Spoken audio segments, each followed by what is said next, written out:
Dry fruits मध्य काजू होउछि गोटिए देउथिरे omega 3 fatty acid biotin vitamin E zinc एवं प्रोटीन भली अनेक पोषक तत्व प्रचुर मात्रा रही फल काजू शरीर पाई बेस्ट होता है और जहाँ को खाइबा द्वारा आम शरीर को अनेक फायदा मिलता है अनेक रोगरू मुक्ति दे थाए काजू।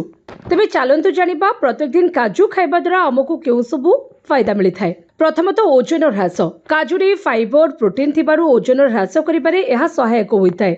काजू खाइबा द्वारा लंबा समय पर्यंत भोक लगी न थाए तेणु ओजन ह्रास यात्रा को सहज करिथाए।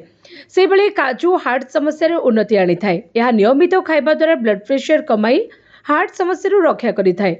खराब कोलेस्ट्रोल को ह्रास करिबारे मध्य सहाय्य करिथाए काजू। से बेले इम्यूनिटी सिस्टम रे वृद्धि करिथाए। काजूरे विटामिन एवं जिंक रो गुण रही जहाँ इम्यूनिटी सिस्टम को मजबूत करने सहित शरीर रे थिबा रोग सहित लड़ाई करिथाए। से बेले डायबिटीज रोगी काजू होउछि भारी प्रभावशाली। एथरे थिबा मैग्नीशियम ब्लड लेवल को कमाइबारे गुरुत्वपूर्ण भूमिका निर्वाह करिथाए। से बेले काजू स्मरण शक्ति बढ़ाइबारे बड़ दायित्व बहन करिथाए। मैग्नीशियम रो गुण कारण ब्रेन को सुस्थ रखिथाए। काजू से भली कैल्शियम आम हाड़ गंठी को मजबूत करिथाए जहाद्वारा हाड़ गंठी समस्या मुक्ति देइथाए।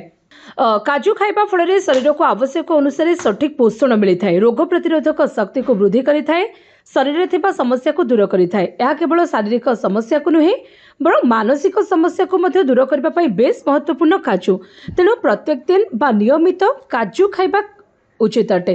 4 ରୁ 5ଟି काजू प्रतिदिन निश्चित भाव में खातु। या सहित केवल एतिक नुहे बरं ओमेगा 3 एवं विटामिन ई थिबारु यह चुटी एवं स्किन पाई बहुत फलप्रद अटे।